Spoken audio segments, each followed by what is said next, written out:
Population genomics. Population genomics is the study of genomes of a specific population of specific strains, bacterial strains, or the varieties or organisms. So in case of a population genomics, we study the genome of a specific population.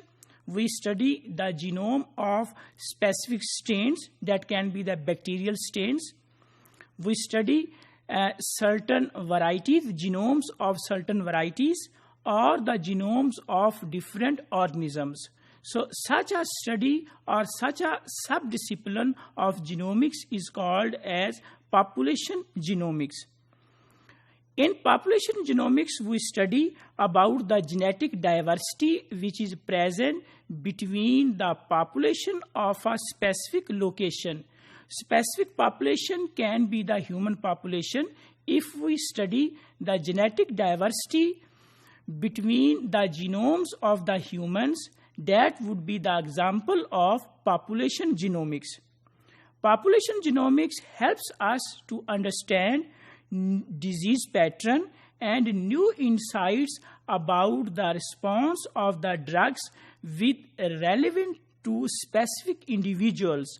Or we also study, and it is also helpful for the humans, that how the drugs they respond to specific individuals based on the genome of that particular individual. Population genomics has given deeper insights about the genomic size. It has elaborated further complexities of the genomes of the organisms, and it has identified various genetic variations which are present between the individuals of a specific population. Like if we take the example of the humans, population genomics, human genome is approximately 200 times greater than the yeast, while it is 200 times smaller than the amoeba. So amoeba is a unicellular animal, while humans, they are multicellular, and yeast is also multicellular as well as eukaryotic. So if we do the comparison between the genomes of these three, we see that human genome is larger than the yeast, while on the other hand, it is smaller than the genome of the amoeba. So less than 2% of the human genome is coding. So population genomics, when we have performed the population genomics, we also understand that what is the percentage of the genome that is coding or non-coding. There are two best examples of the population genomics.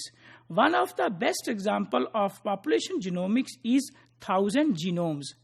1000 genomes was actually a project in which the genomes of 1000 individuals were sequenced to determine the variation at the DNA level between 1000 individuals.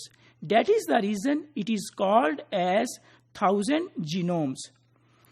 As a result of 1000 genomes, detailed and medically useful picture of the human genomes came into being, and with the help of 1000 genomes, all those rare genetic variants were identified as a result of 1000 genomes.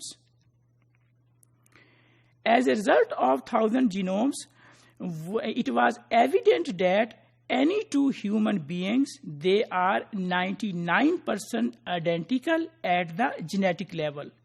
Genetic variations which were found as a result of project of 1000 genome has revealed that susceptibility to the diseases as well as response to the drugs.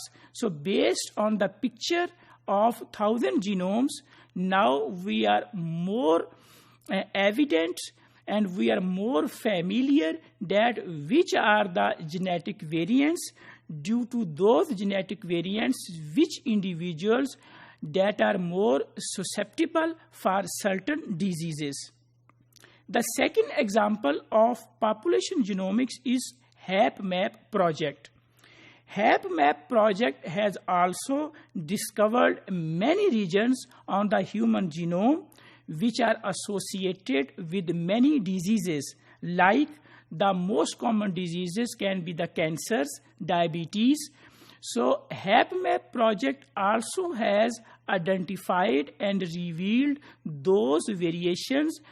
If an individual has that particular variation, genetic variation, that individual would be more susceptible for those diseases. These are the two examples of population genomics in international HapMap project as well as 1000 genomes. So these are two best example of the population genomics. So what were the goals of population genomics? The actual goals of the population genomics were to produce a catalog of variants that can be 1% or greater frequency in human population, and to identify these variants should be up to 0.5% within the genes, and increase the sensitivity of disease discovery was one of the goal of the population genomics in case of HapMap and in case of 1000 genomes. Population genomics also provides better understanding of every rare genetic disease. With the help of population genomics, we can understand the contribution of common variants to the common diseases like diabetes and heart diseases. One of the goals of the population genomics is also to identify SNPs, but at a large level, like rearrangements, deletions, and duplications. Means population genomics also helps us not only to identify the genetic variant at the single point, but with the help of population genomics, we can study the chromosomal rearrangements, we can study the chromosomal deletions as well as duplications.